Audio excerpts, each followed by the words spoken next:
Banking sector has an issue. I'm not sure if it's because they're secretly panicking, but there are changes happening in the banking sector. And it's really important to know that historically, banks tightening is the ideal way for the economy to start contracting. A lot of us look at the M2 money supply and we say, oh, but the M2 money supply is expanding. We have to be careful with that because the M2 money supply historically expands rapidly in recessionary environments, leading into recessions, and then a massive expansion of the M2 money supply coming out of the recession as we try to print our way out of recession. But something that we really want to pay attention to is bank lending, because banks basically create money out of thin air. So they lend $100 and then somebody deposits that $100 into their bank account. The bank can then go turn around and lend another $90. And so now you've created $190 for the economy. And they do this over and over and over again. And you're really creating money out of thin air. And lately, Jamie Dimon as well as Citigroup have been, indicating some increases in problems. Jamie Dimon, maybe he's just weird. I don't know what's going on over there. I think a lot of the big banks, like a Chase, have kind of lost the ability to actually give you better service compared to what a lot of the fintechs are doing. So, especially when it comes to real estate lending, these banks are worthless. So I don't recommend people going to like a JP Morgan or Chase or whatever anymore. I used to, but you could get much better deals, loans, and services at other entities. This sort of like reputation of these big banks doesn't so much matter anymore, I believe. And we've already heard that Jerome Powell's going to bail out basically any bank. I mean, we saw what happened with Silicon Valley Bank. We basically got an infinite FDIC bailout for banks, right? So the banking system is a hard, has a hard put option under it from the Fed. That said, Citigroup is set to put aside hundreds of millions of dollars more than it did last quarter to account for potential losses on loans, an early sign that the biggest U.S. banks are bracing for deteriorating economic health. Okay, as banks start putting aside more potential losses for credit reserves, you also have Jamie Dimon being a little weenie baby. And I don't know if he's being a weenie baby because he sees things coming, but he says the impacts of pandemic-era government spending and monetary policy that help support the economy have faded. So basically, the money printing is faded. And that makes the country vulnerable to a downturn, well, actually, here it is, in the coming months. There's a chance the real numbers will deteriorate soon. I think what's happening in the banking industry is you're getting banks that are saying, okay, let's increase our compliance standards, let's reduce our risk, let's start thinking about reducing lending. And when we do that, what we're really doing is we're limiting the money access that especially small and medium businesses have access to. When banks close credit lines or when banks don't issue home equity lines of credit, like there's a comment here in the stream. Zach says, banks are tightening big time. Wanted to pull out a HELOC with over $400,000 of equity, and the bank would only offer me $200,000 max. Obviously, it's likely you have a lot more room in your not only personal debt to income, but also potentially the property's value. But a lot of banks, what they're doing is they're saying, hey, we just limit HELOCs at $200K. So, you could have $1 million of equity and maybe they only give you $200K. That's not going to be true at every single bank. And there are fintechs that are going to offer you more access to credit often. But I think what you're seeing at the big banks is a potential early sign of more constriction happening at banks. And maybe it's just because they want to get through the next 3 to 6 months. But I would argue that it's really important to pay attention to the delta that's happening at banks. So watch for changes that banks are making. Are they closing loan products? Are they closing offers? Are they increasing payback terms or interest rates? Or issuing fewer credit cards because they're worried about the losses they're running into. Now, that could obviously hurt bank growth, but if you go into a recession, I think banks want to be in an environment where they have a lot of cash so that they could be opportunists. Because remember how JP Morgan made a lot of money during the banking crisis, the Silicon Valley banking crisis in 23. They ended up buying, what was the bank? I can't remember what it was called. First Republic, that's what it was. They bought First Republic. And JP Morgan took like $1 billion gain. $1 billion gain, First Republic, JPM. I'm pretty sure they took this $1 billion write-up. Oh, I'm sorry. $3 billion bump from First Republic. JP Morgan's $3 billion bump from First Republic, I don't know if they recognized all of that as a gain. The country's biggest and most profitable bank intends to get even bigger and take in more income in 2023 despite the chaos and possible recession. Look, they were talking about recession in 23. We were still talking Nike swoosh back then. I wasn't even worried about recession then. So a key update was that JPM raised its forecast for net interest income, the difference between what it earns on its loans and pays, by $3 billion. The bulk of that was because of First Republic. In other words, in uncertain environments, the banks want to have cash and access to capital to go acquire banks. Then what they do is they go through and they weed out what they don't want. They increase their compliance standards, they reduce their risk, and they set up for a next recessionary environment where they can go acquire even more banks. JP Morgan we know, is a too big to fail bank. It's the biggest bank in the world. And Jamie Dimon's warning is here: employment will come down a little bit, inflation will go up a little bit. Well, so far, neither of those are happening. Hopefully, it's just a little bit. I think that's his concern, though, that, the economy's quote unquote soft landing looks like it might end up being weaker going forward.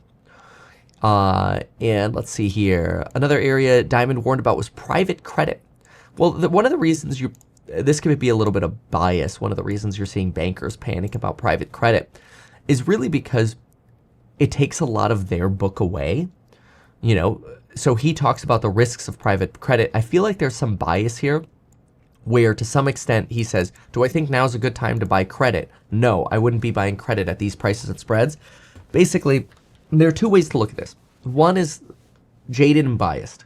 Okay, Jamie Dimon's pissed that the fintechs and the other banks are doing way better at lending, and they're giving way better deals and way better services than JP Morgan can.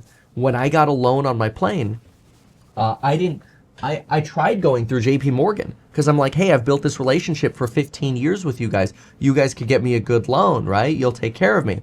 And they offered me a loan with a remargining provision. And I'm like, suck my wiener. I'm not taking a loan with a remargining provision. It was like a 10-year loan, 1 year remargining, and then a balloon payment after 10 years. And I'm like, this is the dumbest thing I've ever seen. This is like a stupid loan because these are depreciating assets, I mean, even though it's a bird and it flies, it's still a depreciating asset. It's a tool, right? That's all it is. It's a tool. So, I ended up going to a non-Big Four bank that I didn't have a relationship with at all. And that bank is like, we'll give you a 20-year fixed rate loan, no prepayment penalties, and no remargining provision. What is a remargining provision? If the value of the plane goes down, JP Morgan wanted the right to reappraise the plane and then make me pay off parts of the loan earlier whenever the hell they want. And I told them, I go, well, what if we go into a recession and the value of this collapses? I'm going to have to go sell a bunch of other assets just to pay this loan down. And they're like, yeah, not our problem. And I'm like, F you. I had a 15-year relationship with you guys. And you guys can't even do a loan that doesn't suck. You guys are morons. And so I think that's part of where these banks are frustrated because they're getting smoked by other lenders. And, I'm kind of like shipping that. I'm kind of like happy to see other banks do a lot better for service than these big banks can.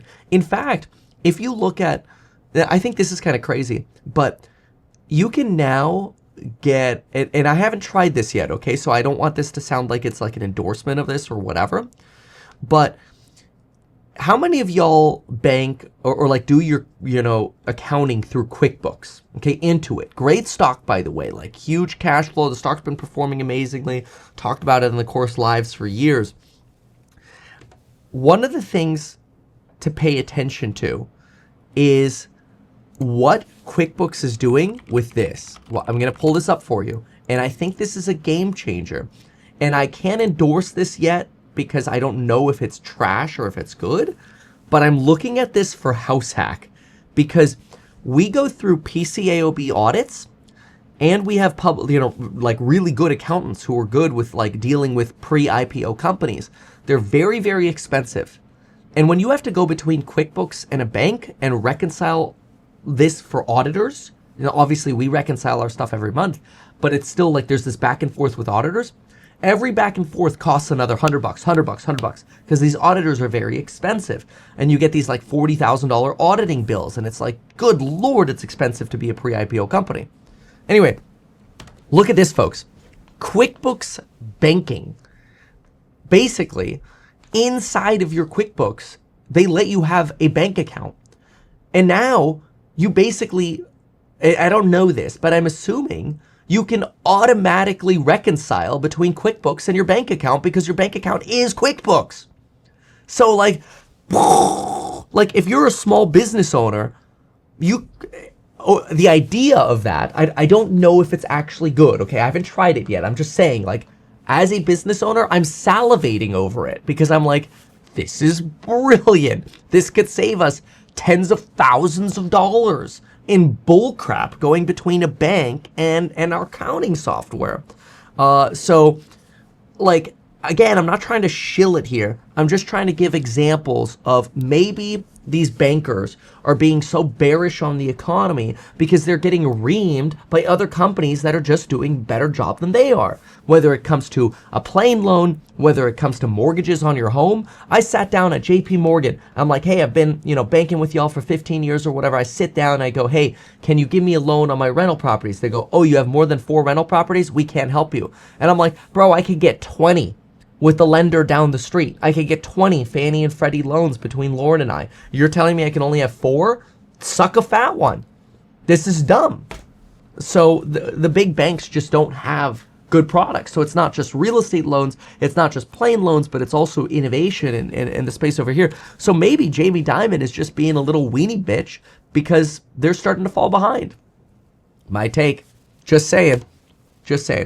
So what else? I own 3 businesses, and that is correct, Kevin. Max says QuickBooks is expensive. Well, but you have to look at it this way. If yes, like QuickBooks deserves to be expensive if it can cut out a lot of the BS for us, because we already pay a lot of QuickBooks fees. But think about it this way. If we can save, every 10 hours of auditing we save is $1,000.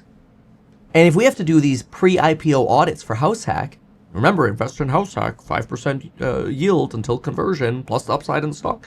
Learn more at househack.com, not a solicitation. Read the disclosures. There's risk with every investment. When you look at this as a business owner and you're like, man, I'm paying $40,000 to an auditing firm. I'm paying, $30,000 to a CPA or more. I'm paying, $30,000 to a bookkeeper or more. Right? I'm paying $100,000 in like accounting or more. Maybe I'm even paying $200,000 in accounting per year just to make sure like our treasury bills and our money markets and our properties and everything is fully disclosed. There's no fraud. There's no undisclosed conflict of interest. Like, we're doing everything correctly. That costs a lot of money. If we could streamline that with QuickBooks and simplify our PCAOB auditing, that's fantastic. I'd love to pay QuickBooks $2,000 a year more if it saves me 20 grand. Duh. Now, does that make a difference for you as like a super small business or maybe not? Now, am I going to put, all of HouseHack's cash at a QuickBooks bank? Probably not, because I'd rather go leave it, at treasurydirect.gov or in a money market somewhere, right? You could have a Vanguard money market. I think Vanguard's money market is like the lowest fee you can get. But I'm just talking about for like your operating bank account. It's interesting. I'll let you know how it goes. But I think that's something to think about why Jamie Dimon's being a little weenie baby. So I take his hurricane storm cloud stuff with a grain of salt. And I don't know if it's because their lunch is just getting eaten by other competitors. Find that very interesting. Anyway, my take on the banking warnings.